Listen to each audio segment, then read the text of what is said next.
meus amigos, muito bom dia. Está começando mais uma edição do Fenômeno, a Vez do Povo, aqui pela sua TV Mar, canal 25 da NET, das organizações Arnon de Melo.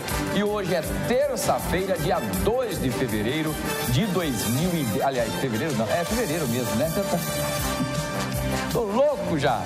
Tô pensando que a gente tá em janeiro ainda, começando o ano, né? Maluco, né? Enfim, 2 de fevereiro de 2016. Eita, que fevereiro começou. O carnaval foi muito em cima, né? Em cima do mês de janeiro, né? Muito bem. Tá bom? O que foi que houve aí, Anão? O que é que o Anão tá falando aí? Hã? Tudo bem. Tá dizendo que eu tô bonito, tô de preto. Muito obrigado. Tá? Muito obrigado. Porque o tempo tá nublado, né? Enfim. E olha, você, muito obrigado pelo carinho da sua audiência, todas as manhãs juntinhos, eu e você e eu. E sem perder tempo, vamos direto às manchetes de hoje, aqui do Fenômeno. Irregularidade nos cadastros em unidades habitacionais do Minha Casa Minha Vida e estão sendo investigadas pelo Estado e o Ministério Público Estadual. Excelente iniciativa, porque tem muita coisa aí e fica bastante controvérsias, né? Enfim, é importante daqui a pouco mais detalhes aqui no Fenômeno.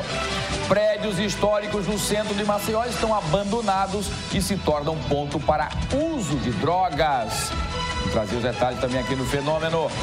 Buraco no Jacintinho se torna armadilha para motoristas. Nós vamos mostrar também aqui. Funcionários da saúde denunciam abandono em postos da capital. Nós vamos aqui, o telespectador ligou e nós pedimos que o nosso querido repórter fosse até lá para mostrar a situação. Aqui em nossos estúdios, nós vamos conversar com o diretor do Museu de História Natural, professor Jorge Luiz, que vai falar sobre a abertura do museu em novo endereço e ainda sobre as pesquisas de paleontologia aqui em Alagoas. Um bate-papo muito legal que você pode participar no 3377-9097 e fazer suas perguntas também, tá bom? Com essas manchetes e muito mais, o Fenômeno, a Vez do Povo, está no ar.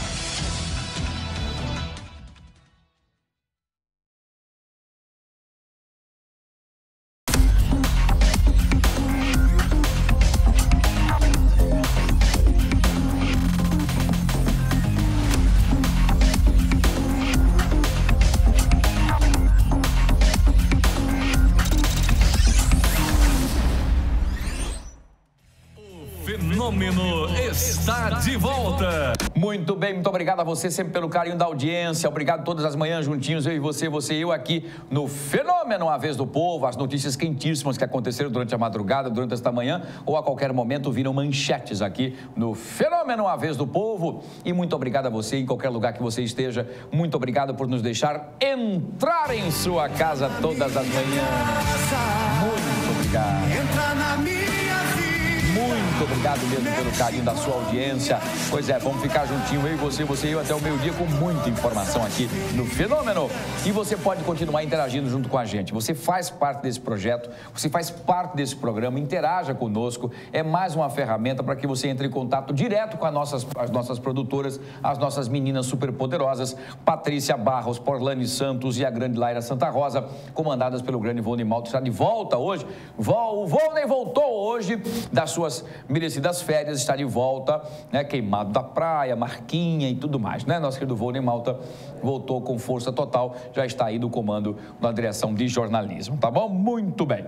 E você interage com a gente no 981079872, esse telefone está aqui, você liga, é o WhatsApp, você tanto pode ligar como você pode mandar o WhatsApp, você pode mandar suas fotos, vídeos, informações, participe, que é muito importante essa interação, tá bom? Se você preferir, pode falar com a dona Magnólia no 3377-9097, pode perguntar a ela o que você achar que é importante, como é que vai ser o carnaval, qual o adereço que você vai usar, enfim, pergunta quantos copos descartáveis você pode usar num dia, quantos casos de microcefalia, enfim, faça uma pergunta a ela, converse com ela e também, se você quiser entrar ao vivo no nosso programa, colocar a boca no trombone, 3377-9097. Dona Magnólia, a mulher do bom ar, tá? Ela está lá sempre a postos com um bom ar na mão. Já percebeu, Filipão?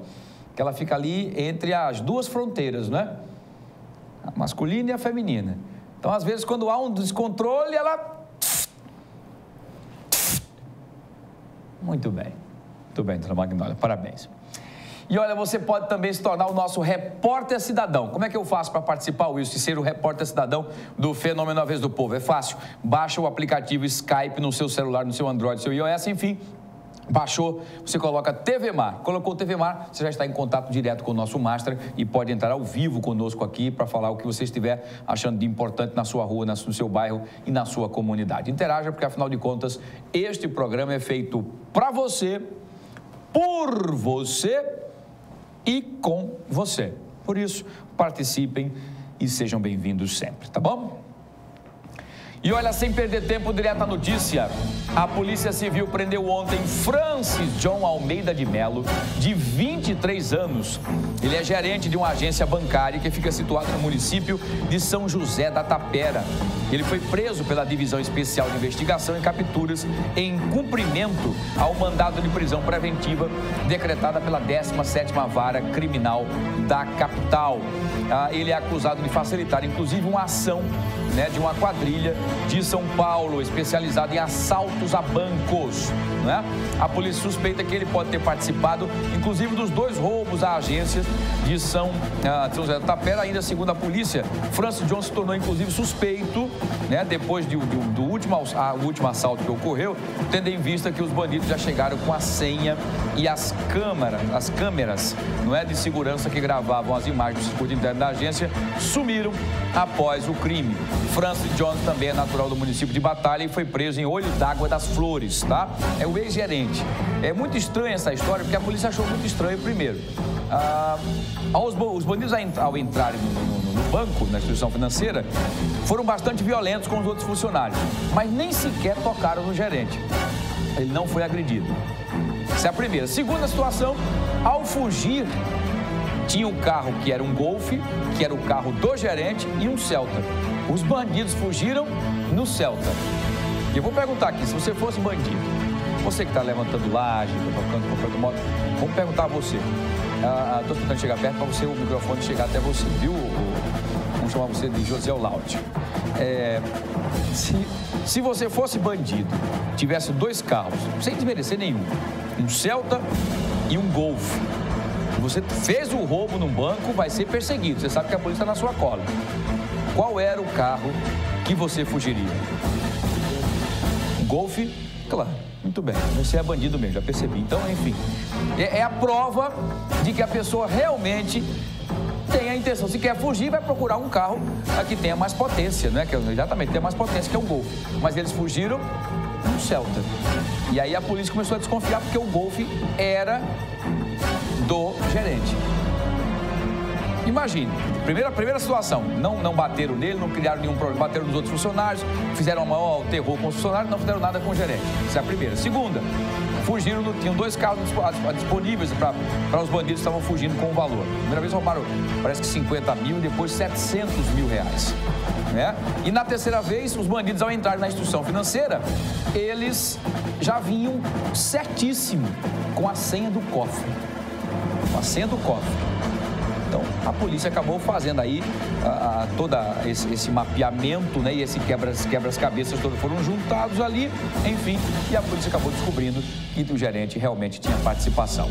Por enquanto, a polícia ainda não mostrou a fisionomia do gerente, apenas o nome, que Francis John Almeida de Melo, de 23 anos, com 23 anos, já sendo um gerente de um banco, podendo ter um futuro promissor, mas preferiu entrar para o mundo do crime. Uma pena. O final, você já sabe, que o bandido acha que se dá bem, mas até um tempo. Então, ele está com 23 anos, não chega aos 30 se continuar nessa mesma historinha e está roubando o banco, Olha, a Polícia Civil prendeu em flagrante ontem Paulo Sérgio Caetano Pereira, de 46 anos, suspeito de ter participado do assalto a uma carga de cigarros que ocorreu pela manhã, lá no bairro do Vergel do Lago. O roubo aconteceu às 10 horas da manhã, quando 3 homens armados em um veículo Kombi, uma Kombi cor branca, interceptaram o carro da empresa Souza Cruz. Eles foram num carro lá, interceptaram a Kombi da Souza Cruz e tomaram em assalto 12 caixas de maço de cigarros e também de isqueiros. A polícia realizou busca nas proximidades do local do fato e conseguiram localizar a Kombi utilizada pelos assaltantes em frente à casa de Paulo Sérgio, na Levada. Toda a carga de cigarro foi recuperada e durante a ação também foi apreendido um aparelho que contém imagem do circuito interno da loja pertencente ao acusado. Só para vocês entenderem, essa figura daí, junto com outros, assaltaram o carro da Souza Cruz e fazia distribuição de cigarros nos estabelecimentos, como manda o figurino, nota fiscal, tudo certinho, coisa legalizada. Assaltaram, né? Após assaltarem, foram com a Kombi, pararam a Kombi da Souza Cruz em frente à casa dessa figura. Em frente à casa dessa figurinha aí, tá? O Paulo Sérgio, o Caetano. A Kombi lá. Eu não sei se a Kombi tinha rastreador ou se alguma informação de denúncia anônima. Sei que a polícia já estava à procura e acabou encontrando a Kombi em frente a um estabelecimento comercial que é dessa figura aí, que era o proprietário, era o Paulo Sérgio. E aí, ao chegarem lá no estabelecimento, né, viram a Kombi lá, só pá, a Kombi aqui. Ainda foram lá para dentro e viram, inclusive, que eles tinham tirado o circuito interno que gravava toda a movimentação, que aí a polícia vai investigar, vai assistir esse vídeo para saber quantos que, inclusive, fizeram com que a carga fosse levada para dentro do estabelecimento do Paulo Sérgio. Enfim, é muita cara de pau, né? Muita frieza, né? E achando que tá tudo certo. Roubou então o carro na porta, lá, carro Souza Cruz, na porta do mercadinho, do supermercado, que é de propriedade do próprio bandido. Enfim, a polícia ainda está investigando mais detalhes. Em breve cairão outras pessoas envolvidas também neste assalto, tá bom? E olha, ainda relacionadas às ações de combate a roubo de cargas, a Polícia Civil prendeu Tiago Pereira Fernandes, de 33 anos, e o Wellington Kelson Macedo Pinheiro, de 29 anos. Eles já eram procurados em todo o Nordeste pelo envolvimento no roubo de cargas. Eles foram presos em Maceió no último sábado, ao serem localizados no bairro do Tabuleiro, e agora estão recolhidos no sistema prisional. A polícia chegou aos criminosos após uma denúncia anônima através do 181. Na denúncia, uma pessoa telefonou revelando que 3 veículos de luxo suspeitos estavam em uma residência, além também de uma informação do grupo ter guardado explosivos, armas e drogas numa casa lá no bairro do Tabuleiro do Martins e que planejavam realizar roubos a bancos em Alagoas. Tiago Pereira ainda tentou escapar do cerco policial, mas acabou detido juntamente com o Wellington Kelson. Apesar da denúncia, explosivos e armas não foram encontrados. Os policiais recolheram drogas nos carros dos acusados. Os 2 acusados já haviam sido presos em 2010, no Rio Grande do Norte, numa operação Piratas do Sertão, que era intitulada essa operação da Polícia Federal, que acabou desarticulando uma das maiores quadrilhas especializadas no roubo de cargas do Nordeste. As investigações apontaram que os assaltantes não mantinham as cargas roubadas em estoque por muito tempo, justamente para não dar na cara, né? Repassando-as aos pequenos comerciantes por um preço muito abaixo que a do mercado. Então, é aquilo que... Olha os carros aí, os carros de luxo, os 3 carros de luxo aí, uma caminhonete, ali é o quê? Uma Hilux e tem um outro carro, e um Sonata, né? Que é da Honda. É da Honda? O Sonata não, o Sonata é da Hyundai, né? Da Hyundai. Pois é, um da Chevrolet, outro da Toyota e um da Hyundai, né? 3 carros de luxo, né? Que aí a população percebeu que alguma coisa estava errada aí, né? É uma S10, é isso? É S10? Não, é da Chevrolet, não é isso? S10 é Chevrolet. É isso mesmo? É. Tá aqui, eu tô chegando mais perto aqui. É o Sonata, Chevrolet S10 e uma Hilux. Muito bem, né? Temos 3 carros de luxo, né? Tá aqui. E até o carro tava bem, a camisa da Lacoste, não é? Que é a marca que eu gosto de utilizar. Não posso comprar tanto porque é cara, né? A camiseta da Lacoste. Esse rapaz também tá com a Lacoste aqui, eu acho que me faz lembrar também. Os caras estavam bem, viu? Estão bem. Olha, uma camiseta da Lacoste hoje brincando, é uns 300 pila.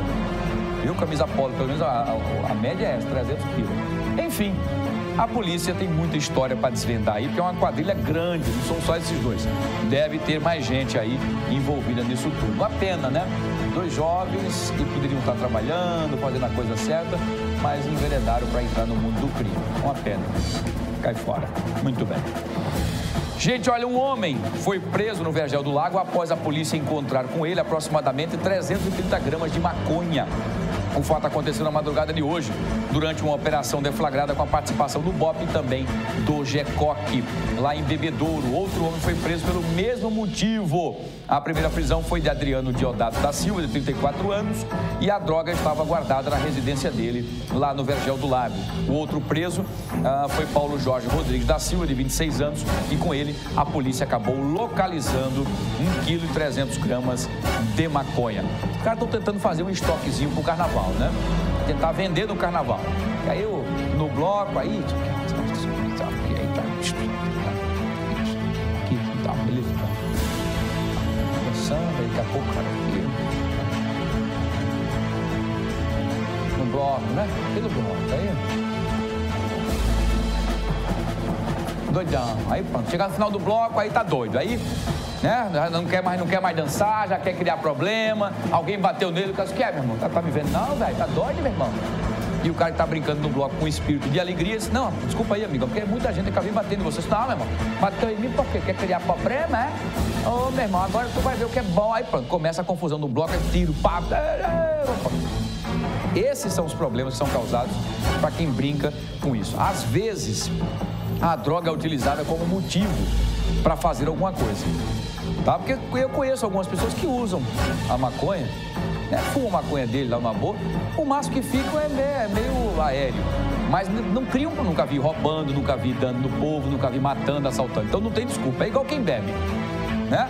O cara toma tosse, chega em casa, dá uma surra na mulher, se faz, é porque olha, quando eu bebo, tudo mentira. Você já tem vontade de fazer. Aí a droga, a bebida, que também é uma droga lícita, mas ou a maconha, ou o crack, sei lá o quê. Aí você usa isso como abrindo a porteira para fazer o que você já tem vontade de fazer. Essa aqui é a verdade. Porque tem um monte de gente que toma todas, cai no chão, e eu não vejo ele agredir ninguém, nem mexer com ninguém, nada. Né? Eu conheço algumas pessoas que às vezes usam a droga, o máximo que a gente pode é não conseguir conversar com ela direito, né? Você fala com ela, e aí, tudo bom? Bom. Isso que foi que houve? Tá tranquilo? Estou tranquilo, velho. Tô legal. Mas o que foi que houve? Você fica achando estranho, né? Eu não entendo, não fumo. O que foi que houve aí? Não, velho, eu tô de boa. Eu tô legal. E aí? E pronto, é só isso. Quando o cara usa apenas por usar. Agora, se for safado, vigarista, bandido, aí sim. Aí quando usa, aí já fica agressivo, não, foi a maconha, porque eu tava drogado, porque eu não sabia o que tava fazendo. Duvida, não vejo ninguém quando tá doido pular da ponta de cabeça, não vejo ninguém se agarrar num fio de alta tensão, botar na boca molhado, né? Não vejo ninguém ficar na frente do VLT nem do trem dizendo tô doido, não vejo ninguém fazer isso. Agora para fazer mal com os outros, aí diz que é a maconha, é a bebida, tudo invenção, tá? Olha, agentes da Delegacia de Roubos e Furtos de Veículos e Cargas conseguiram recuperar ontem parte de uma carga que havia sido roubada no dia 27 de janeiro, lá em São Luís do Quitude. Os produtos roubados, todos dos gêneros alimentícios, né? Todos de gêneros alimentícios, foram encontrados no mercado Rei Davi. Eita, onde estava? No mercado do Rei Davi, situado lá no conjunto residencial Joaquim Leão, aqui no Trapiche da Barra. O dono do estabelecimento, Fábio Monteiro dos Santos, de 32 anos, foi preso e está sendo acusado por receptação qualificada. O sócio dele, José Cícero Santos, conhecido como Bio, conseguiu escapar do cerco policial e está sendo procurado. Além da carga, no dia do crime também foi roubado o caminhão, esse Mercedes-Benz aí vermelho, vocês estão vendo aí, ó, na 710 de cor vermelha, placa NM1 1472, que também foi recuperado pelos guerreiros policiais. A polícia agora realiza diligência para identificar e prender os autores do roubo da carga. Vocês estão vendo o que eu digo sempre aqui? Só existe o ladrão que rouba a carga do cigarro, a carga de alimentos, a carga de eletrônicos, enfim, porque tem quem compre. Já tem gente certa que compra, é no supermercado, é não sei o que, é loja, tem alguém que compra. Tem que prender os dois. Os dois. Porque o bandido, ele quer ter lucro. Então, se ele está indo roubar aquele produto ali, é porque ele sabe que rapidamente alguém vai aceitar que ele entregue por um preço bem abaixo do mercado, porque não tem nota fiscal, é roubado, ele não tem trabalho, não se roubar, enfim. E aí o comerciante se beneficia disso. Que, por exemplo, vamos supor que um tambor daqueles alimentos que tem ali, que eu não identifiquei bem o que é, deixa eu ver aqui o que é que tá.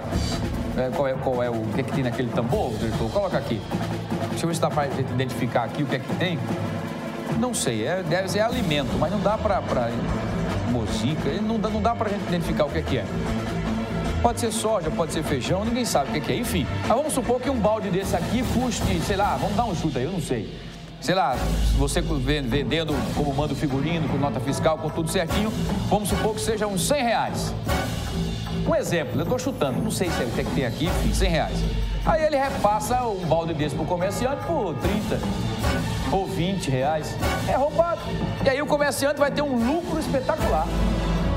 Porque vai colocar no mercadinho dele, vai vender e tal. É assim que funciona. Então, tanto o que roubou aqui o produto, como quem é o receptador, tem que pagar. Os dois são bandidos. Tanto quem rouba, como quem compra ou aceita receber um produto que você sabe que é roubado. Tá? Pode cair fora, turma. Enfim. Então tá dado o recado aí, a polícia vai trazer em breve aí os resultados a mais de quem foi que entrou para roubar as cargas, né? Olha, a Polícia Civil de Alagoas divulgou também hoje o nome dos 2 presos que acabaram fugindo na tarde dessa segunda-feira de ontem, da casa de custódia, né? Um já fugiu lá do COD, fugiram do COD, né? 2 mulheres grávidas, facilitárias, acabaram fugindo. Os 5 fugiram pelos fundos da delegacia especializada aqui da Mangabeiras. Na tarde da última segunda-feira, ontem, 2 fugiram da casa de custódia lá do Jacintinho. Eles foram identificados como Emerson de Andrade Lucena e David Nascimento. Ambos foram presos por suspeitos de furto, né? A dupla teria conseguido fugir, sem coisa que não tem, é uma loucura. A dupla conseguiu fugir depois que um agente policial, que até o momento não teve o seu nome divulgado, acabou esquecendo de trancar os cadeados. Esqueceu. O que é mais comum, o que é mais normal é trancar o cadeado, porque está ali uma cadeia, né? Na delegacia, tem que fechar. Mas ele esqueceu os cadeados, esqueceu de fechar os cadeados, não é? Resultado, de acordo com a Polícia Civil, assim que perceberam a fuga, as equipes foram para as ruas com o objetivo de prendê-los, mas ainda não foram encontrados nenhum dos 2, viu, gente? Os 2 ainda continuam foragidos. A polícia recebeu informações com relação ao paradeiro deles, assim como dos fugitivos do complexo também de delegacias especializadas, que é o COD, e conseguiram escapar na última semana. Tá ficando uma coisa absurda, né? Até o sindicato dos policiais civis dizem que a questão das delegacias são complicadas, né? A estrutura não é boa, enfim, o papel do policial civil não é de carcereira, a gente entende tudo isso. Mas tá muito estranho. Os 2 casos estão muito estranhos mesmo, professor Luiz André, muito estranho. Primeiro, 2 mulheres grávidas que vão para uma delegacia e têm acesso, né, liberado também por um policial civil. Elas tiveram acesso até às celas e daí acabaram ocorrendo as fugas. Dessa vez agora, um policial civil acabou, por esquecimento, deixando de travar, né, de trancar os cadeados. E aí o bandido está ali seco para fugir. Percebeu que o cadeado não foi trancado, opa, vamos brincar o carnaval, é agora ou nunca. Não destravou, não travou o cadeado, travou o cadeado não, velho, vamos fugir. Hoje é carnaval, meu irmão, bota aí no celular, já foi abrindo aqui o cadeado e já se mandando. Não fugiram mais, porque naquela cela só tinha, parece que esses 2, que já iam, inclusive, até prestar esclarecimentos, aí já iam para a justiça, enfim, tudo mais. Estavam separados. E aí já conseguiram fugir, porque o cadeado estava aberto, né? Enfim, a polícia vai investigar, foi aberto aí um inquérito administrativo para saber realmente o que aconteceu. Uma pena. E olha, no centro da capital, vários prédios históricos, inclusive, estão abandonados. Esses locais, inclusive, têm servido de ponto de atuação para traficantes e criminosos, inclusive gerando preocupação entre os comerciantes da região. Nós pedimos que o nosso querido Fernando Palmeira fosse até lá para mostrar toda essa situação. Acompanhe. Para muitos, a ideia é de descaso com patrimônio público federal, como no caso do INSS, com prédios abandonados, o verdadeiro esqueleto aqui na Praça dos Palmares. Prédio aqui do Produbando Estamos, a antiga Secretaria de Estado da Educação, antigo Colégio Estadual de Alagoas, na Barão de Alagoas, abandonado também. Outro prédio federal, o IBGE. Tudo isso inquietando o próprio contribuinte, mas o setor do comércio também está numa inquietação. reclamando por que essa ideia de abandono desses importantes prédios públicos no centro de nossa capital. Nós estamos aqui com o Guido Júnior, que é o presidente da Aliança Comercial. Ele traz a sua opinião e sugestões para os setores públicos federal, estadual, para ver o que se faz com esses prédios abandonados. Realmente é um absurdo esses prédios estarem abandonados, viraram esqueleto como esse do INSS, que já foi 2 vezes e não conseguiu arrematante. Temos o IBGE, que também está. A Secretaria de Educação, que agora é um criatório de cachorro de rua. Mas isso tudo é um absurdo. Então, eu já estive, inclusive, como aliança no Ministério Público. Já estou providenciando tirar as fotos para o Ministério Público. Vai convocar os órgãos, no caso, o governo federal, o governo estadual, para ver o que é que vai ser feito com esses prédios. Porque não pode a gente transformar o comércio num verdadeiro, sei lá o quê, um monte de prédio abandonado, transformando no deserto, né? Então tem que ser feito alguma coisa. O Produban não tem muita coisa para se gastar. Eu estou com um orçamento, inclusive, de 79 mil para recuperar o prédio. E o Estado disse que não tem condição de fazer. Foi retirado o JA daqui, no absurdo que foi feito. Tirou o JA daqui do centro. Nós não temos o JA mais no centro. Foi transferido para o shopping, onde o Estado, segundo a informação que eu recebi, o Estado paga aluguel no shopping, tendo um prédio dele próprio aqui no centro. Então é um negócio que não tem fundamento. Então, se o governo está querendo economizar dinheiro, por que vai pagar aluguel em outros, quando tem um prédio próprio que não vai gastar muito para recuperar?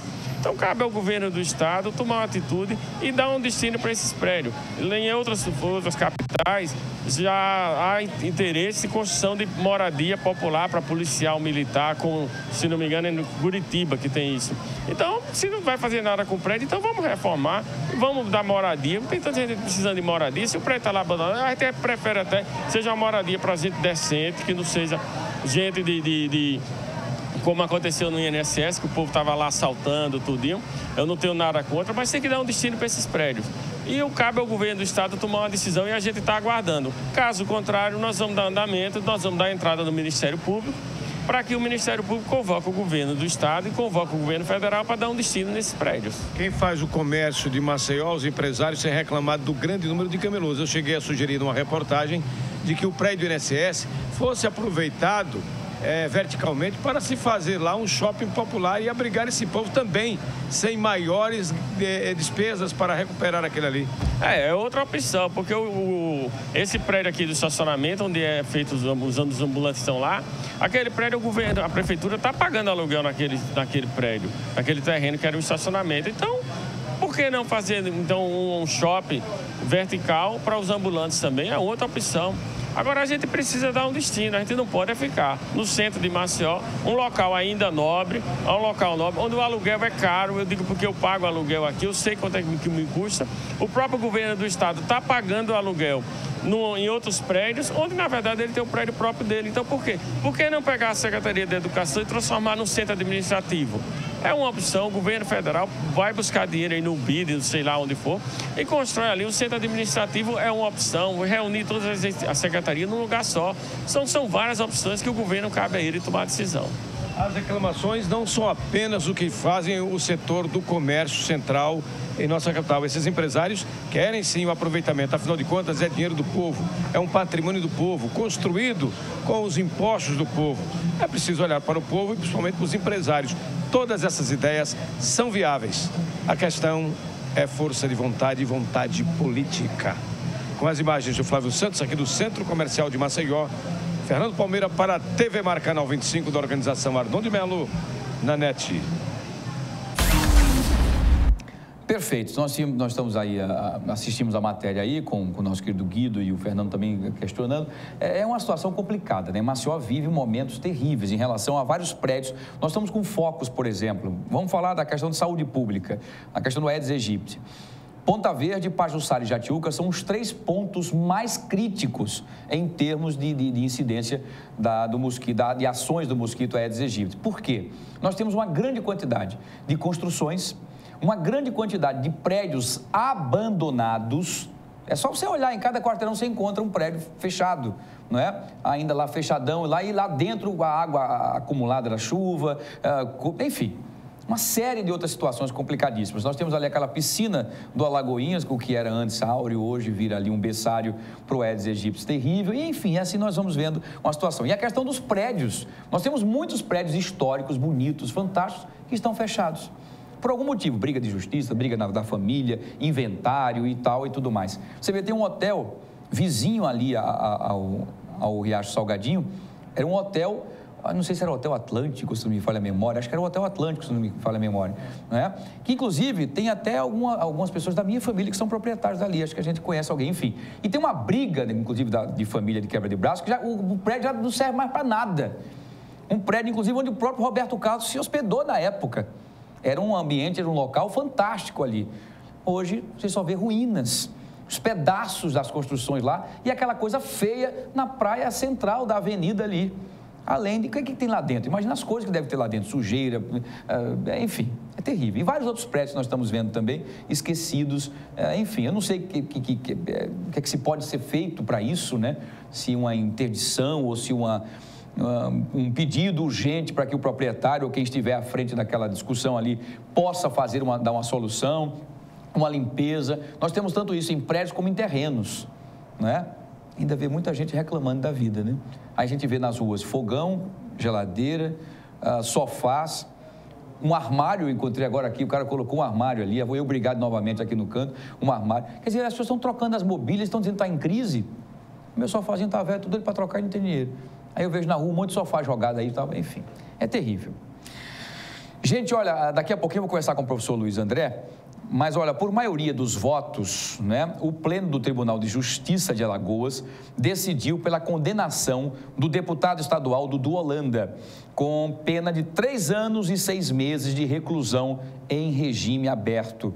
Quando ele era vereador por Maceió, Holanda foi acusado de ter arrancado parte da orelha de um colega de parlamento, foi o Paulo Corinto, né, com uma mordida durante uma festa de Natal, o que é ocorrida em 2009. Ele foi condenado por lesão corporal gravíssima. O processo vinha se arrastando na corte desde 2014, devido a inúmeros pedidos de vista feitos pelos desembargadores. A decisão do Pleno tem caráter definitivo, mas cabe alguns tipos de recursos no próprio TJ, no próprio Tribunal de Justiça, caso a defesa alegue alguma imperfeição no acórdão, enfim, ou o caso pode ser levado para o Superior Tribunal de Justiça. Enfim, vamos aguardar cenas da próxima novela, né? Enfim. Mas, gente, olha, a cidadania, uma conquista valiosa, fruto da participação dos indivíduos na sociedade e pelo exercício da política dos homens e mulheres de diversas idades que acontecem as transformações sociais. Uma vez que poder, de modo geral, se refere à capacidade de agir, no contexto contemporâneo, uma instituição social destaca-se pelo seu papel de permitir ou, em alguns casos, coibir a participação ativa do cidadão em decisões e medidas de grande influência na sociedade. O Estado, e é isso que eu quero perguntar aqui ao professor Luiz André, nosso companheiro que está aqui no Saber em Debate de hoje, que está no ar. Muito bem, professor. Mais uma vez, um prazer tê-lo aqui. Professor Luiz André, por que a escolha, então, desse tema que eu li agora para iniciar os nossos debates? Bom dia, seja bem-vindo. Muito bom dia, Wilson. Estava observando atentamente as suas análises a respeito da questão urbana brasileira, né, Maceió? Passa por esse processo. Na verdade, o processo de reforma urbana é urgente nesse país, sobre todos os aspectos, né? Verdade. É urgente que nós passemos a participar, enquanto cidadão, de todas as propostas feitas, para evitar esse tipo de comportamento de Estado e de sociedade, né? Afinal de contas, dificilmente nós teremos soluções para situações como essas aí apresentadas se nós não tivermos uma participação social mais ampla no ato de fazer política, né? Então, aproveitando aí a deixa em relação ao que estava sendo colocado, o tema fala sobre a questão da ética, de uma paz social no tocante a uma sociedade de privilégios. Eu entendo, e essa nossa primeira participação esse ano específica para o Enem, a gente inaugura então essas propostas de redação para o Enem, ela é abrangente para que a gente possa ter um conhecimento geral a respeito desse critério, que é o critério de participação social. Eu entendo, tá, baseado evidentemente, né, nas autoridades do assunto, que não se faz política especificamente no Parlamento, na Câmara de Vereadores. A política ela é feita no nosso dia a dia e em espaços como esses que nós estamos fazendo aqui nesse momento, exatamente, em espaços do nosso dia a dia, no seio social, e nas redes sociais, né? Afinal de contas, são as curtidas, os compartilhamentos, os comentários que as pessoas fazem que ajudam a fazer com que as demandas sejam primeiro vistas, depois, né, em tese, resolvidas. Então, eu entendo que o tema ele traz uma abrangência enorme e as possibilidades de, aí sim, quando nós começarmos a trabalhar especificamente os temas delimitados, você tenha um bojo cultural para materializar aquilo ali sob a forma de texto. Muito bem, professor. Agora, sempre a primeira pergunta, como anunciar essa produção, como trazer uma visão universalista, por exemplo, para esse texto, professor? Vamos lá, se o texto fala sobre a questão da participação social, é bom nós lembrarmos que esse critério de participação social, ele se dá a partir das sociedades do século XVIII em diante. Então, você tem um delimitador aí, esse delimitador chama-se Revolução Francesa, e tudo que acompanha a Revolução Francesa, Wilson, porque é a partir da Revolução Francesa que você acaba com aquela sociedade de privilégios. Vocês devem entender um pouco a história. A história diz que é a partir da Revolução Francesa que você traz a ideia de igualdade jurídica, sob o ponto de vista, claro, apenas formal, de que todos são iguais perante a lei, né? Então, diante disso, você vai se lembrar de um fato histórico, a Revolução Francesa, você vai se lembrar das declarações de direitos que fundamentaram o mundo moderno, e entre as declarações mais famosas do século XVIII está a Declaração dos Direitos do Homem e do Cidadão da própria Revolução Francesa, ou declarações mais recentes como a da ONU. Então, aí, ó, de cara, o telespectador, tá? E aluno, evidentemente, aqueles que gostam, né, de debater essas questões para a produção de texto, já sabe que o fato universal para iniciar o seu texto, para primeiro período, pode ser analisado dentro da história com a Revolução Francesa ou com as declarações de direitos. Muito bem, perfeito. Agora, professor, eu vou trazer a minha opinião, viu, professor Luiz André? Então, podemos construir, por exemplo, um argumento universalista com base na ideia de que a cidadania, por exemplo, ativa se traduz na busca por participação na sociedade. Não pode ser apenas, por exemplo, concedida ou tutelada pelo poder político. Excelente, não tenha dúvida. Concorda com isso? Concordo inteiramente.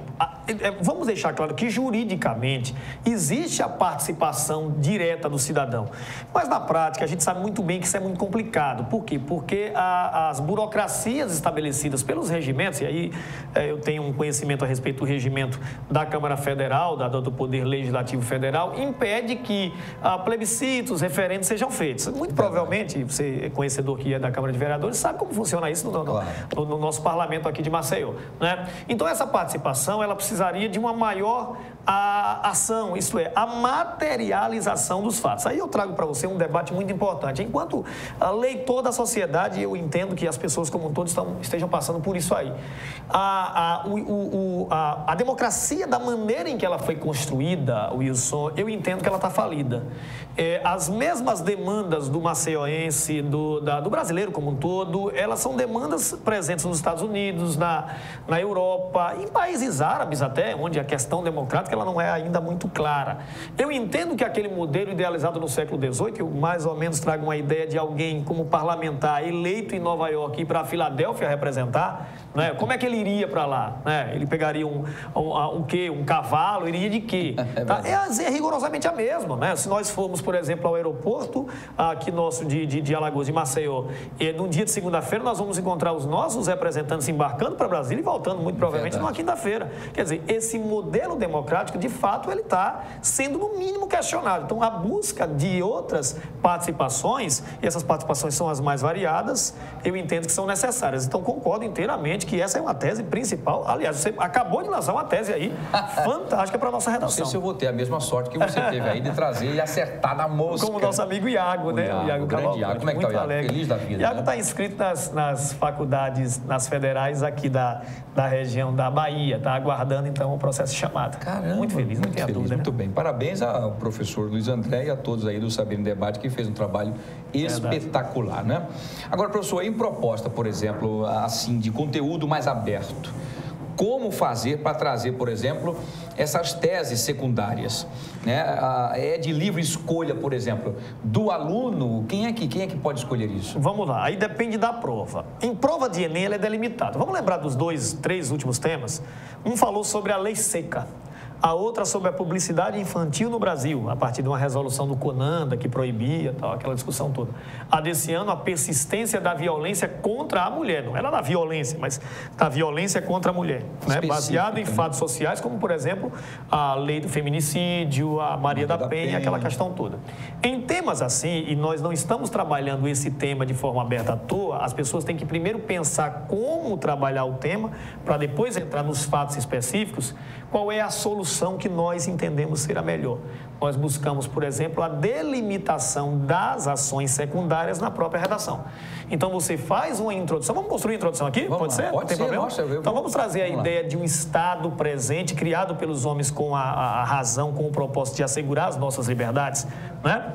Isso é uma função histórica, filosófica, né, que o Estado foi criado com o objetivo de resguardar os direitos fundamentais dos homens. Criamos uma visão universalista. Trabalhamos em segundo período o tema. Ele é falho? A gente entende que ele é falho. Os nossos problemas são bem visíveis. Porém, esse Estado falha em seu intento. Né? E traríamos aí sim as teses dentro da proposta introdutória como fatores a serem seguidos nas propostas de desenvolvimento. Vamos lá, Wilson, você pode me ajudar. Eu entendo, por exemplo, que a sociedade brasileira, apesar de garantida sob o ponto de vista jurídico da igualdade, ainda é uma sociedade de privilégios. Verdade. Eu entendo, por exemplo, que o foro privilegiado, está aí o foro privilegiado presente no parlamento, nos parlamentos a federal, estadual, enfim, para mim, uma excrescência de uma democracia. Para mim, uma discrepância, um absurdo, né? Você, enquanto vereador, tem rigorosamente as mesmas ações de cidadania que a minha, que não sou um parlamentar, né? Então, eu entendo que o foro privilegiado, por exemplo, é uma tese a ser discutida, tá? Que muitos utilizam de forma errônea. Totalmente errada, errônea. E a questão de ser, por exemplo, ser somente processado com autorização do Congresso. Dos próprios colegas, quer dizer, praticamente... Você vê a demora, sem entrar no mérito, mas, por exemplo, há quanto tempo se processa essa questão do conflito entre os vereadores que você acabou de falar? Aconteceu em 2009. Mas não é verdade? É verdade. Não é? A estrutura tributária é outros fatores. A estrutura tributária brasileira é uma estrutura que onera as pessoas mais pobres. Não precisa entrar nos meandros, você vai perceber isso com números.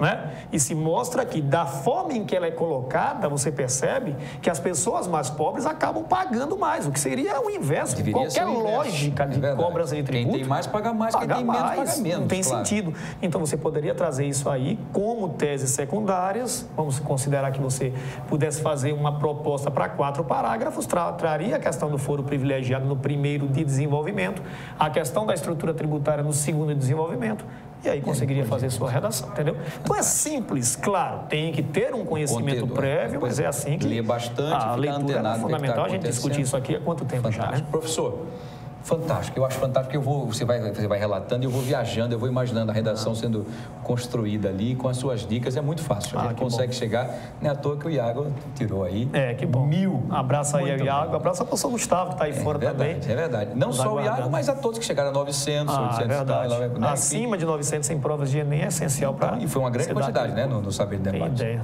muito bem. Parabéns. Mais uma vez, sucesso. Um abraço. Deus te abençoe. Bom carnaval, a gente só vai se ver agora na próxima segunda.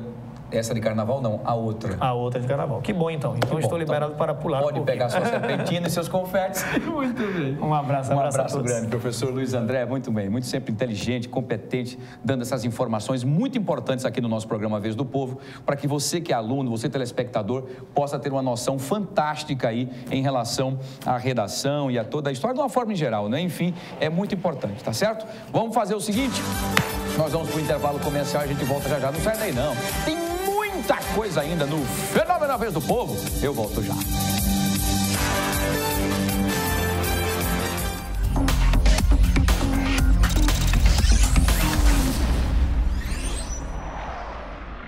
Promoção de aniversário Galpão Sofisticado. Sofá retrátil 10 de R$ 149,90. Toda loja com 30% a 50% de desconto real. Nas compras à vista acima de R$ 1.999, você ganha uma linda poltrona. Galpão Sofisticado. Avenida Menino Marcelo 280. mar azul turquesa de Ipioca ao Sobral. Tapioca quentinha, sururu e quebra-queixo. A Catedral, Jaraguá e Nossa Sereia. O filé e o artesanato do nosso povo talentoso que festeja com guerreiro e bumba meu boi. Tudo o que mais amamos em Maceió também é motivo para cuidarmos dela. A Câmara trabalha junto com você, propondo ações e fiscalizando para que Maceió continue sendo essa cidade apaixonante. Parabéns, Maceió, pelos seus 200 anos. Câmara Municipal de Maceió. O quanto a indústria é importante para o Brasil? Sem a indústria da moda, a gente não teria se encantado com elas. Sem a indústria automobilística, não teríamos tantos ídolos. Sem a indústria médica, muitas vidas não teriam sido salvas. A indústria química é a base de todas essas indústrias. A Braskem tem orgulho de ajudar a produzir um país tão forte quanto o seu povo. Braskem, estratégica para o Brasil, inovadora para o mundo.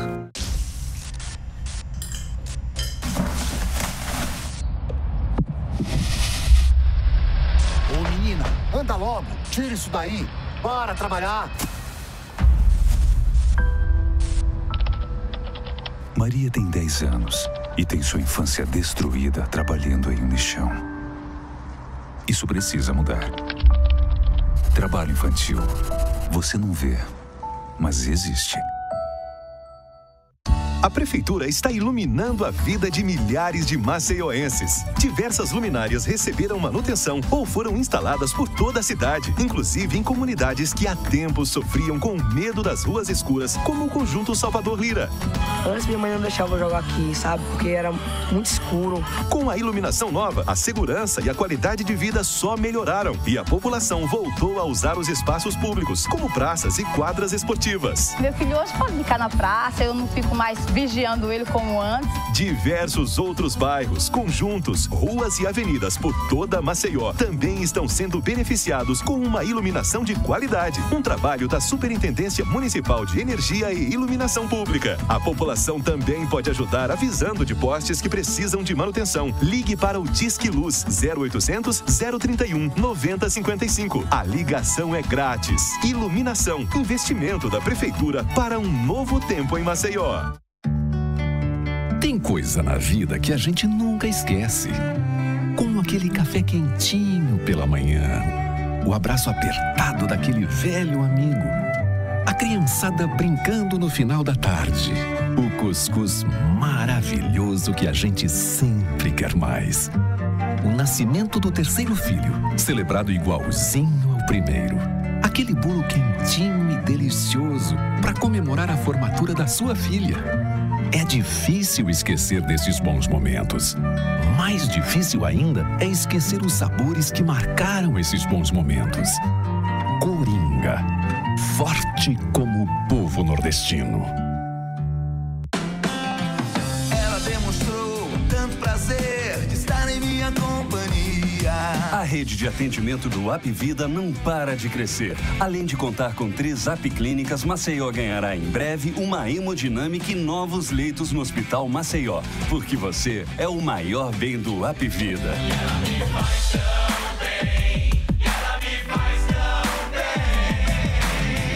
Apvida faz bem pra você.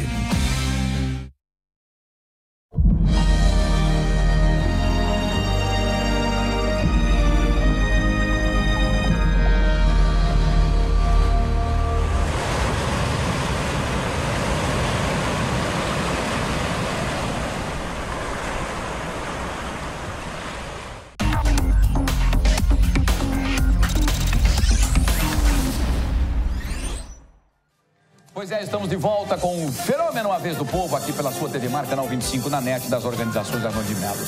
E, gente, olha, o Museu de História Natural, ele já está em sua nova sede. Vocês sabiam disso?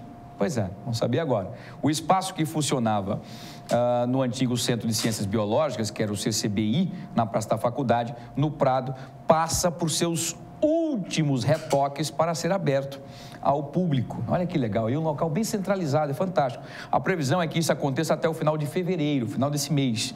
No novo museu, um dos destaques será a parte de paleontologia, onde vão estar expostos e serão estudados vários fósseis achados aqui em Alagoas que datam, inclusive, séculos da história e da evolução. Para conversar com a gente, mais uma vez aqui, com muito carinho, eu estou recebendo aqui o diretor do museu e professor Jorge Luiz, que sabe tudo e muito mais. E a gente vai dar uma viajada com ele aí, fazer uma retrospectiva de toda a nossa evolução. Professor Jorge, bom dia, um prazer tê-lo aqui. Um feliz ano novo, está valendo ainda, né? Estamos no comecinho do ano, né? Muito bem. O professor ficou muito feliz e vejo que o senhor também está radiante, digamos assim, porque essa mudança de endereço representa um marco para o Museu de História Natural. É isso mesmo? É verdade. Bom dia, seja bem-vindo. Obrigado. É verdade. O Museu de História Natural, esse ano, completa 26 anos. Que maravilha. Né? E são 26 anos que nós estávamos em um prédio que não foi construído com tal finalidade. Entendi. Apesar de que o prédio pelo qual agora nós estamos, né, também nos mudando, também não. Mas ele, por incrível que pareça, tem uma feição e tem uma estrutura que realmente é muito mais propícia a esse tipo de instalação do Museu de História Natural do que o prédio que nós ocupávamos anteriormente. Então, nós tivemos, assim, muitos problemas com o prédio antigo, principalmente pelo fato de que ele não tinha espaço suficiente para acomodar o museu que vem crescendo continuamente nesses 26 anos. Com os achados, né? Às vezes vocês faziam montagens, por exemplo, de uma preguiça encontrada, vou dando um exemplo aqui, enfim, e isso acabava não tendo espaço para que ela fosse exposta, digamos assim. Ficaria tudo muito apertado, improvisado, né? E o CCBI tem essa vantagem, pelo prédio, sim, já ser histórico. Isso. Então, pelo prédio já ter uma história e estar num local central, ele já dá um ar de que você já está entrando na história, não é isso? Perfeito. Seria isso, professor? Exatamente, isso. Veja bem, nós crescemos em dois aspectos. Um foi no quadro pessoal, né? O museu ampliou consideravelmente o número de funcionários, de servidores lotados no próprio espaço. Então, a universidade foi muito sensível a essa necessidade que nós tínhamos de ampliar o nosso quadro técnico. O museu tem hoje um número de funcionários que atende a todas as demandas que a gente precisa sobre a história natural, principalmente aqui para o estado de Alagoas. Então o primeiro problema começou por aí. A gente ampliou o nosso quadro, mas o espaço continuava o mesmo, né? Então já vê que há problemas. E a segunda questão é que essas pessoas envolvidas hoje com o museu são pessoas muito comprometidas com aquilo que fazem, aquilo que a gente estava pensando logo um pouquinho antes. Gostam do que fazem, é o amor pelo trabalho, gostar de trabalhar. Exatamente. Então isso faz com que a coleção vá ampliando. Então o acervo de todos os setores do museu cresceu consideravelmente. Caramba. Cresceu tanto e se tornou, não é uma pergunta que você fez, mas é uma complementação, mas cresceu tanto nesse intervalo de tempo que há 2 anos atrás nós tivemos aqui em Maceió a visita da professora Ana Kurklina, que é diretora do Museu de História Natural de Moscou, o Museu de Darwin. E essa mulher, quando viu o nosso acervo, quando eu digo nosso acervo, de várias coleções lá do museu, ela ficou impressionada mesmo com as condições que nós tínhamos de manter esse acervo. De armazenamento ali. E, consequentemente, havia uma possibilidade de se fazer uma proposta, né? Eu narro muito esse fato aqui em todos os momentos que eu estou falando um pouquinho sobre o museu, porque isso foi muito importante para a gente. E ela viu as nossas coleções com a possibilidade de criarmos um acordo de cooperação. Que maravilha. E nós não sabíamos se isso iria acontecer, mas ela ficou muito encantada com o acervo que nós tínhamos. E criamos um acordo de cooperação com o Museu de Darwin, um acordo de cooperação que envolve transferência de ida de pesquisadores daqui para lá e vindas de lá para cá, publicações em conjunto, troca de acervo, troca de material. Então, é muito amplo esse acordo de cooperação de um dos maiores museus de história natural do mundo hoje, que é o Museu de Darwin, que é o Museu de História Natural de Moscou, que tem parcerias com museus no Canadá, na Espanha, na China. Hoje é um polo, né? Isso. De lá surgem as ramificações. Exatamente. Então, foi feita essa parceria. Hoje nós somos parceiros, né? Temos um projeto em conjunto com esse museu. Eu não sabia por disso. Por conta de um acervo desse porte. Então, o acervo estava na hora de ir para um lugar que realmente... Devido com espaço. Isso. E o CCBI tem vários espaços, tem salas amplas, né? Não vai nem se precisar, talvez, de uma grande reforma. Não. Na verdade, isso não está acontecendo. Está havendo... porque é um prédio tombado, né? Verdade. Começa por aí. Pode mexer tanto, e a gente não pode fazer grandes alterações que não esteja de acordo com o que o pessoal da arquitetura, né, orienta. Então, o museu passou por uma reforma e não por um restauro, né? Uma reforma nas partes, nas suas estruturas internas internas para receber essas coleções e os laboratórios. Então, não foi foi um bom investimento que a universidade fez, mas assim, óbvio que para um restauro o custo seria muito maior. Muito maior. Mas hoje o prédio atende a essas nossas necessidades, ele é um espaço que acomoda todos os setores do museu e aí nos permite, inclusive, ampliar para novos setores, inclusive também com a criação de mais espaços de exposição. Nós tínhamos um problema lá no Farol, que era ter que concentrar todas as nossas exposições numa única sala. Aí é uma loucura. Lá no Prado, não. Nesse novo prédio, a gente está brincando, chamando de Museu do Prado. Não é copiando o Museu do Prado da Espanha, de Madrid, não, tá? É o Museu do Prado, que é um museu e fica no bairro do Prado. Ficou bom. Não temos culpa. Mas ficou bom o nome. Então, o Museu de Xanato, lá do Prado, ele tem uma possibilidade de a gente colocar esculturas, colocar objetos em observação em toda a dependência do espaço, não necessariamente num espaço fechado, numa sala. Então, professor, então, o espaço então vai contar com exposições, entre elas de paleontologia, por exemplo.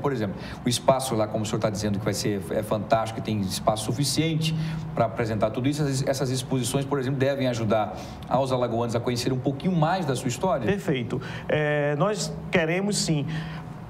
Um dos objetivos do museu, desde a sua fundação, como foco principal, era o patrimônio natural do estado de Alagoas, né? Então, a prioridade é uma representação daquilo que nós temos no nosso estado, e já tivemos no nosso estado. Exato. Agora, é óbvio que as coleções de museu também têm material do resto do Brasil, material de fora do Brasil, mas o foco principal, a temática principal, será sempre o estado de Alagoas.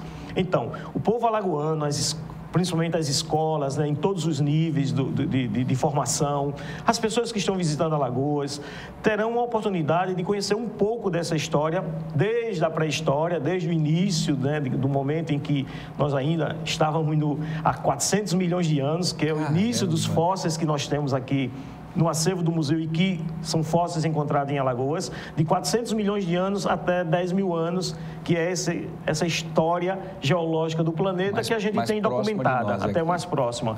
Então, tem esse momento da paleontologia, mas temos um belo acervo de geologia, que também estará exposto, um acervo de mastozoologia, de mamíferos, de aves, répteis, anfíbios, material botânico, conchas, insetos. Então, a gente tem uma excepcional representação desse patrimônio com foco no estado. Maravilha, isso eu vou viajando, parece que eu estou já vendo lá, eu vou ser o primeiro visitante. Então, adoro mesmo, conhecer um pouquinho de como é que nós éramos, o que tinha-se antes, enfim, muito interessante. Agora, professor, o senhor sabe a quantidade de sítios arqueológicos, por exemplo, que já descobertos em Alagoas? Nós somos também fartos disso, né? Por mais que a gente não queira, mas tem uma fartura grande disso, né? Você tocou num tema que é um paralelo da paleontologia, né? Que a minha área é a paleonto.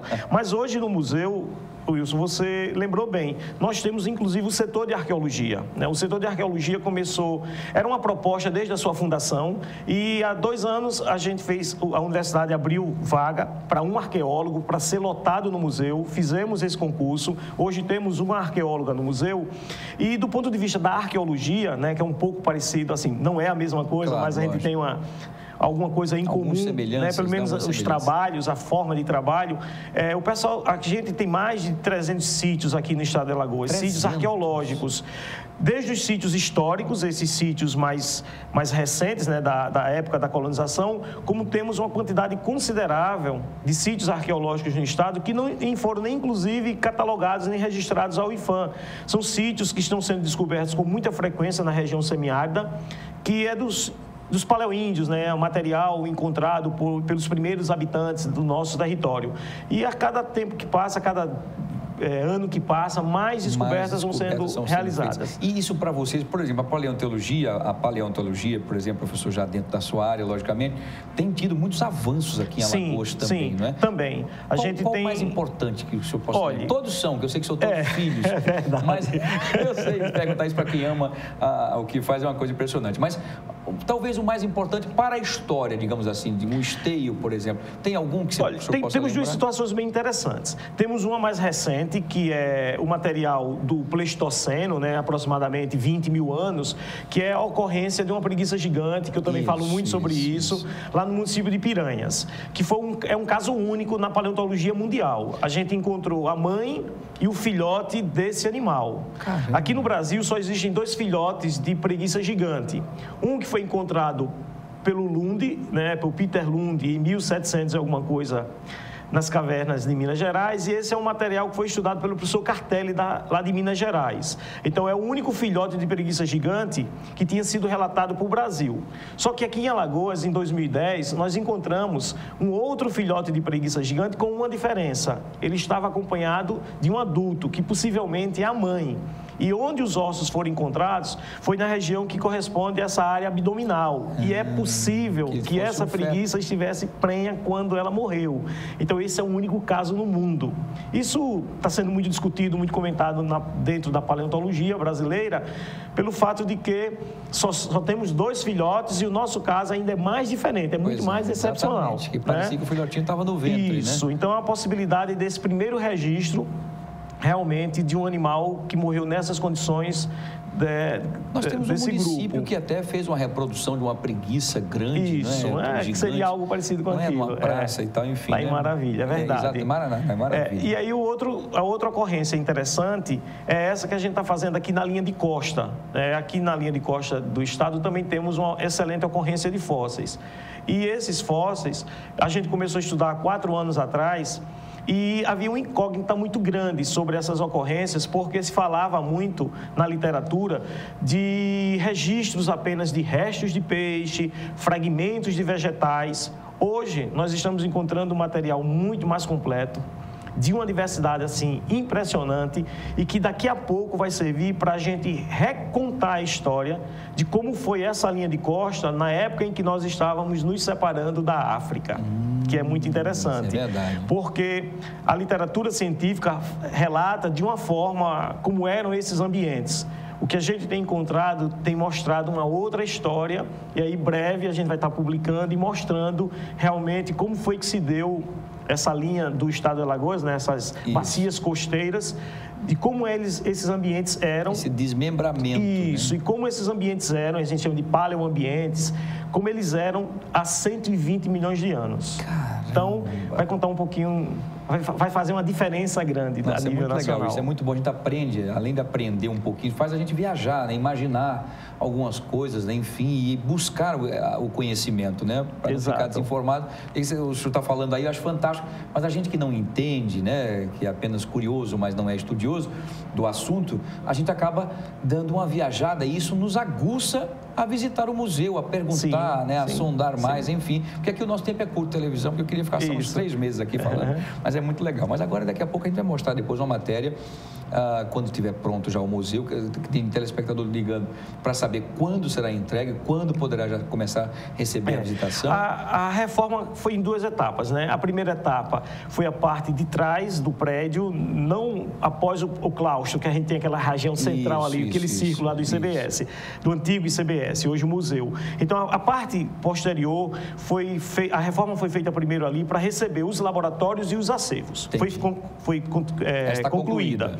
E agora, iniciou-se agora, no começo do mês, a reforma do espaço que vai acomodar o salão, que vai ser o nosso auditório, uma sala de aula de grande porte para receber esses visitantes e as primeiras explicações, e as salas que vão receber o acervo de exposição ao público. Então, agora no final de fevereiro, a gente está concluindo essa etapa e no começo de março já estaremos recebendo as escolas, o grande público de uma forma geral. Então, acreditamos que em março realmente a gente esteja aberto ao público. Já estamos abertos, na verdade, só que com a exposição mesmo, aquela exposição didática, aquela exposição com a finalidade de... Ao público em geral, né? De atrativo, né, de lazer, inclusive também, além de conhecimento, a partir de março. Começo de março a gente deve estar fazendo isso. Que maravilha, estarei lá. Muito bem. Era essas perguntas que eu ia fazer a pergunta, mas os nossos telespectadores já se adiantaram querendo saber, isso é muito legal. Então, lhe damos parabéns, professor, dizendo que muitas informações que o senhor trouxe até aqui, eles não estavam sabendo. Por exemplo, a mudança do museu para muitos telespectadores não sabiam. E tem estudiosos também, e tem alunos que gostam bastante disso, então dando os parabéns, que diz que o senhor, além de ser um professor, o senhor parece que fez parte da história há 400 milhões de anos, porque explica com muita propriedade. Então, se há 400 milhões de anos, eu estou assim, estou me sentindo bem conservado. Está conservadíssimo, muito bem. Lógico que eles fizeram uma brincadeira, logicamente, claro. Mas dizendo que a maneira como o senhor explica que é muito legal.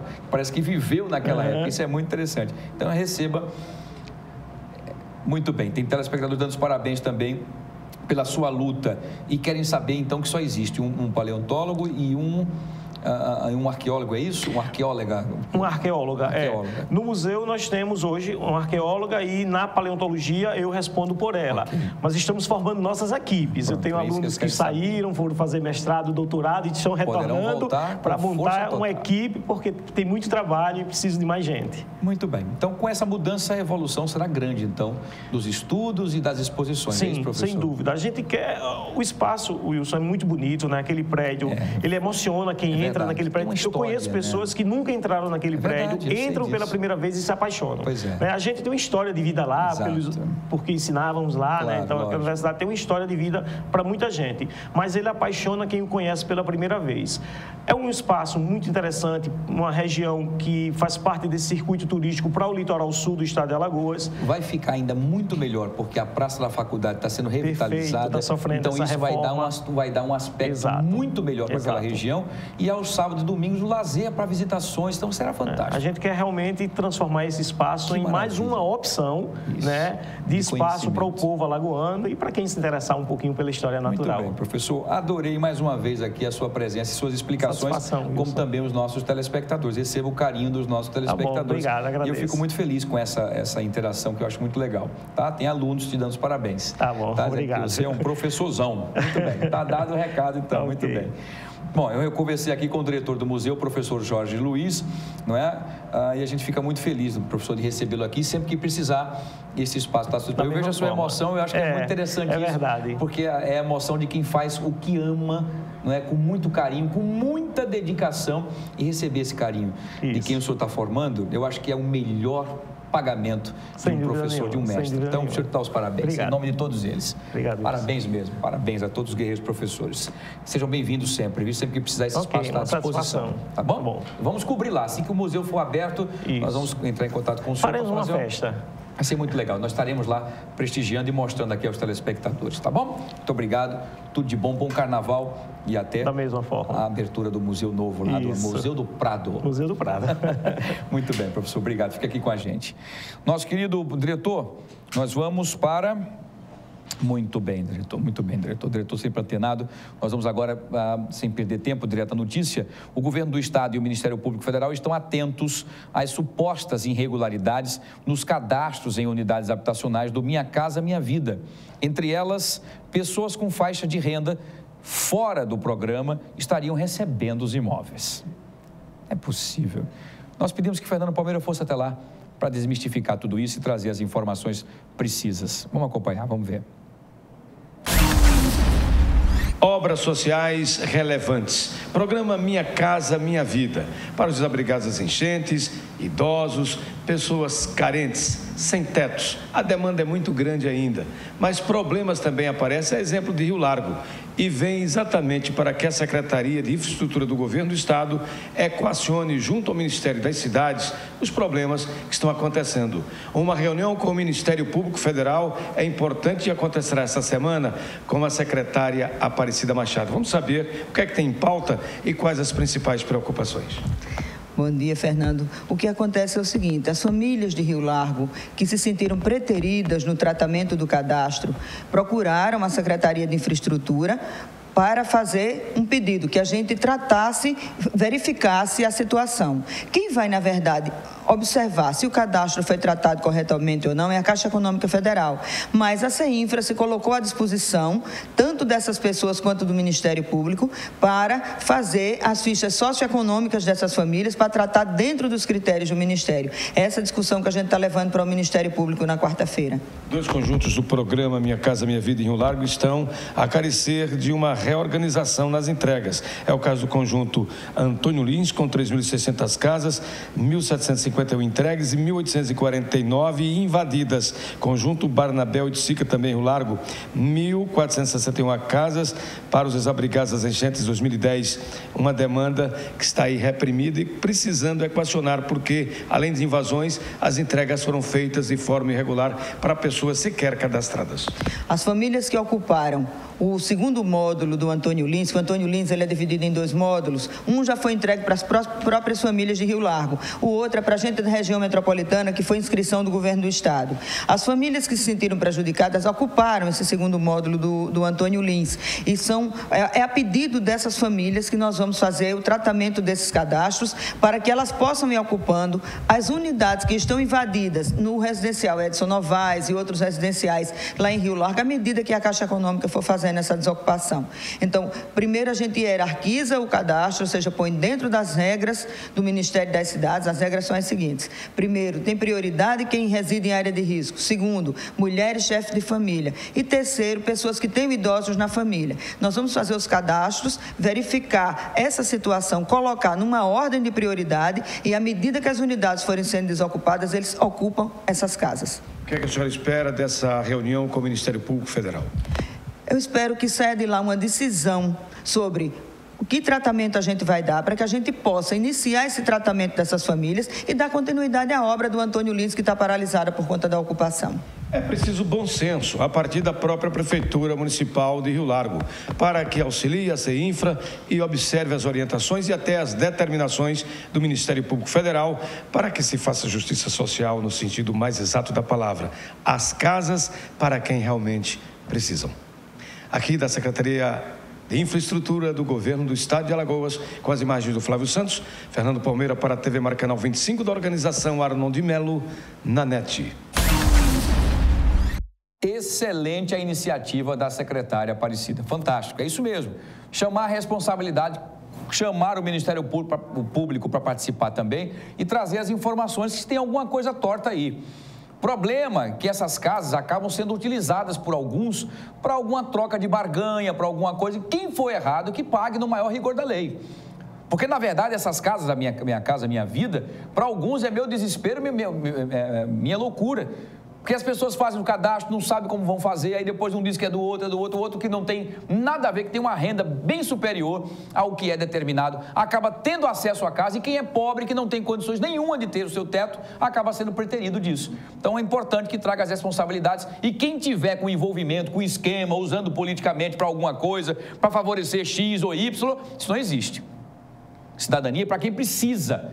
Nós temos um déficit habitacional imenso, o país inteiro, e Alagoas não é diferente. Então não dá para estar nessa brincadeira de pessoas que estão lá esperando o sonho, anos esperando com um sonho de ter o seu teto, já que estão morando na casa de uma parente, um amigo, outros estão na rua, outros estão morando de qualquer jeito, enfim, para ter a sua casa e ter a sua dignidade para criar bem os seus filhos e poder ter um pouco mais de conforto, tá? Parabéns à secretária pela iniciativa, nós vamos acompanhar todos os detalhes, tá bom? Gente, olha, só avisando o seguinte, a arrecadação menor e gastos com pessoal maiores. O ano nas contas públicas começa assim na era Renan Filho. Vamos saber os detalhes na coluna No Ponto com Odilon Rios. Vamos ver.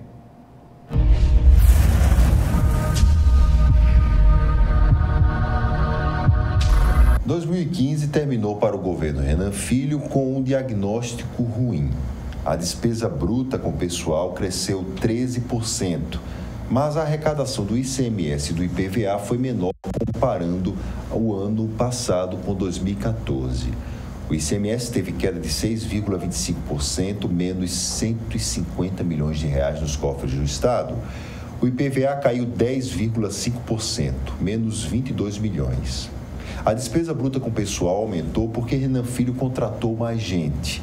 Ao mesmo tempo, este ano, a folha de aposentados vai alcançar a casa do bilhão. Ano passado, fechou em 982 milhões de reais. Mas existem necessidades maiores do dia a dia. Ontem, por exemplo, no Hospital Geral do Estado, faltaram gases e fraldas para os pacientes. Profissionais da saúde corriam para o lado de fora do HGE, pedindo estes materiais para as ambulâncias paradas do SAMU, que descarregavam doentes. Se do governador se espera o melhor, o começo de ano de menos sofrimento a quem já sofre tanto.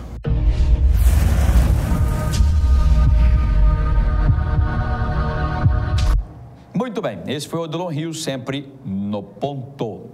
E, gente, olha, o Sindicato dos Servidores da Saúde denunciam que vários postos da capital também estão funcionando sem a menor estrutura, colocando, inclusive, em risco a vida dos funcionários e também da população que utiliza. O repórter Videlano Araújo foi lá até um desses postos, conferir a situação em um posto aí do bairro do Jacintinho. Vamos saber, então, vamos analisar os detalhes, essas informações no nosso Olhos de Águia, Videlano Araújo. Acompanhe. E a situação dos postos de saúde em Maceió continua sendo pauta. Depois do fechamento do Plano Salgadinho, que passa por reforma, o Sindicato da Saúde está também reivindicando uma atenção maior da Secretaria Municipal de Saúde em outros postos aqui na nossa capital. Segundo a declaração, inclusive, do sindicato, há postos de saúde em situações críticas. E a nossa reportagem recebeu o chamado aqui no posto de saúde João Moreira, no bairro do Jacintinho. E essas imagens que nós vamos mostrar da situação crítica que os enfermeiros, que a população passa, realmente vem a confirmar que a situação é pior mesmo do que a do Plano Salgadinho. Nós vamos conversar a respeito desse assunto com o Alessandro Fernandes, que é presidente do Sindicato da Saúde, que fala que é realmente uma situação crítica essa desse posto de saúde João Moreira aqui no Jacintinho. Eu pergunto inicialmente, tem outros postos de saúde aqui em Maceió em situação como essa e até pior, Alessandro? Sim, com certeza. Nós já fizemos uma visita em várias unidades de saúde e constatamos que tem unidades em situações muito críticas que também, inclusive, já deveriam ter sido reformadas pela calamidade em que se encontram. Então, a gente já visitou, já informou a Secretaria Municipal de Saúde, mas até agora, ao presente momento, não foi feita nenhuma atividade. Você vê que tem unidades de saúde reformadas que não precisavam ser reformadas e essa aqui, numa situação precária que vocês fizeram as imagens, continua funcionando normalmente. E qual é a reivindicação do sindicato? O que é que o sindicato está querendo de imediato da Secretaria Municipal de Saúde? Bom, a gente quer uma atenção prioritária para as unidades, né? A gente viu aí que a Secretaria de Saúde fechou o Plano Salgadinho sem nenhuma necessidade, né? Por quê? Porque você pode fazer as reformas, né? Dando atenção à população, porque quem vai ficar prejudicado vai ser a população, principalmente os usuários de outros municípios que são abrangidos por aquela unidade de saúde, né? E aqui você vê o Estado. Então, por que a Secretaria de Saúde não toma a mesma providência com as unidades de saúde que estão em situação precária? Os trabalhadores aqui estão passando uma situação calamitosa aqui, né? Você vê, já teve fossa estourada, mofo, né? Todo tipo de bactéria aqui e a gente não vê atenção pela Secretaria de Saúde. Então, nós vamos convocar os trabalhadores e vamos querer que seja dada a mesma atenção nas unidades de saúde básica, de atenção básica. Os médicos que exerciam sua condição no Plano Salgadinho serão deslocados para outras unidades. No caso, essa aqui, tem condições de receber mais médicos? Olha, uma boa pergunta que eu queria fazer ao secretário de Saúde. Se nós temos várias unidades de saúde que não têm condições, né, de trabalhar em condições salubres, eu não sei como é que o CREMAL emite uma nota proibindo o trabalho dos médicos lá e eles vão ser relocados nessas unidades, né? As unidades, se lá não pode trabalhar no PAN, aqui também não vai poder. Você não há logística para a Secretaria de Saúde relocar esses trabalhadores do PAN nas unidades. Não há. Porque se o princípio lá é que lá não tem condições, também temos unidades aqui básicas que não têm condições. Então, a gente não entende isso e acha uma atitude radical da Secretaria Municipal de Saúde que vai prejudicar, repito, a população maceiense. Fala um pouquinho dessa situação aqui, desse posto de saúde João Moreira, aqui no Jacintinho. Nós já temos imagens, já constatamos vários aspectos, mas o que é que os funcionários, o que é que a população passa diariamente para receber atendimento aqui, Alessandro? Bom, você vê, né? Pela estrutura, você vê que isso aqui não é unidade de saúde, é uma casa, né? Não tem estrutura básica, né? Ficou por esse tempo todo um imóvel alugado que não comporta os trabalhadores e muito menos os usuários que vêm procurar a unidade. Então, não tem estrutura, está alugado. Você vê que os trabalhadores fazem o possível e o impossível aqui para atender a população, mas já até esse momento, você vê, essa gestão até agora não teve nenhuma atenção por essa unidade de saúde aqui por outras. Isso aqui está ficando, se rolando, não foi contemplada com reforma, né? Você vê, tem pouco tempo tem uma fossa estourada aqui, mofo, tudo. Então, é um descaso com a saúde, um descaso com a população de Maceió. O secretário já veio aqui alguma vez, o secretário José Tomás Nonô? Não, aqui no João Moreira não esteve presente aqui e eu faço até um convite, que ele possa vir aqui, ver a real necessidade aqui, né, como é que está a situação e tomar uma providência. Se for para interditar o PAN, que interdite aqui também, reloque os trabalhadores, alugue um outro imóvel, reforme a unidade para dar um melhor atendimento à população de Maceió. Quantas pessoas trabalham aqui nesse posto de saúde? Eu acho que aqui são mais ou menos umas 50, 60 servidores, mais ou menos. Pois é, 50 a 60 pessoas, segundo o Alessandro Fernandes, presidente do Sindicato da Saúde do município, que fala a respeito desse assunto, né? Principalmente 50 pessoas dividindo esse banheiro aí, que você vai poder acompanhar. Um banheiro apenas para todos os funcionários, então imagine, para quem dá realmente nos 2 horários, suas horas de serviço aqui nesse posto de saúde João Moreira, utilizar apenas esse banheiro. Nós temos que pedir a sensibilidade da Secretaria Municipal de Saúde, através do secretário José Tomás Nonô, para poder também dar atenção nesses postos de saúde e melhorar pelo menos as condições, não só dos serviços que são oferecidos para a população, mas também das pessoas que exercem a profissão, que exercem com muito orgulho a profissão de médico, de enfermeiros e que trabalham nesses postos de saúde. Aqui direto do posto de saúde João Moreira, no bairro do Jacintinho, com imagens de Chico Nogueira, Viderlan Araújo para a TV Mar, canal 25 na NET. Pois é, terrível. Um abraço, meu amigo Alessandro, né? Alessandro aí. Alessandro foi meu amigo de colégio, enfim, e hoje é o presidente do sindicato aí dos agentes de saúde, enfim. É terrível, você viu ali, né? O posto de saúde da família não tem condições alguma de receber nem funcionários, muito menos a população, né? A situação está complicada.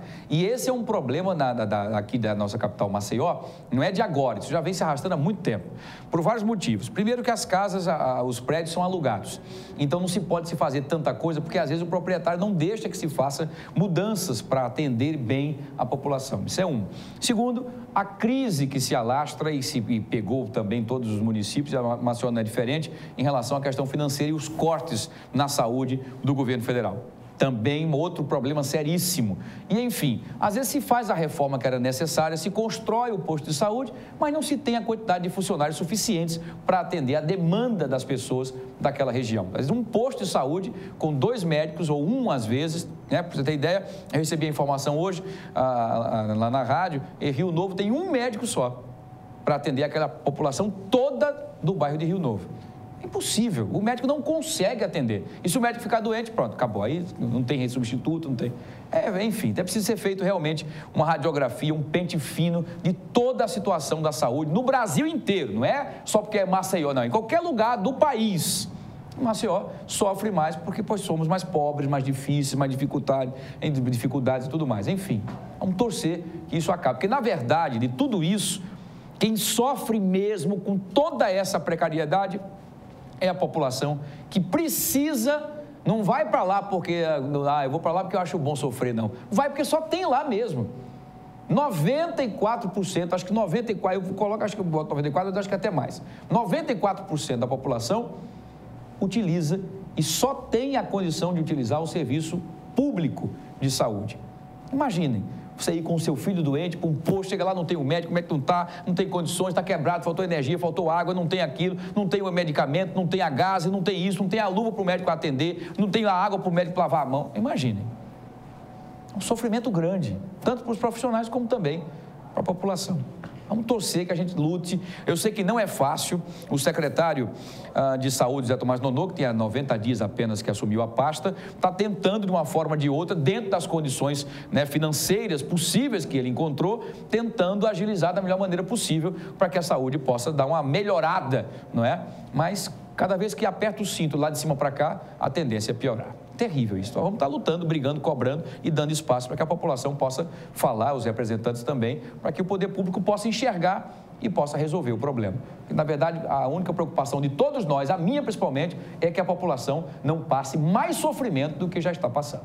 Essa que é a verdade. Vamos embora por hoje? Acabou. Por hoje acabou. Mas amanhã estaremos de volta com o Fenômeno A Vez do Povo aqui pela sua TV Mar, canal 25 na NET. 7 horas da manhã, a gente tem um encontro marcado na Rádio Gazeta, 1260 AM. trazendo as informações de 7 às 9 com o Fenômeno também, Gazeta Amanhã. E às 10h30 aqui na sua TV Mar, canal 25 das organizações da Nordimial, tá bom? E já sabe, se tiver muitos amigos, eu faço parte deles. Mas se um dia tiver apenas um amigo, podem ter certeza que esse amigo sou eu. Podem contar comigo. Uma boa tarde a todos e até amanhã, se Deus quiser. Beijo grande.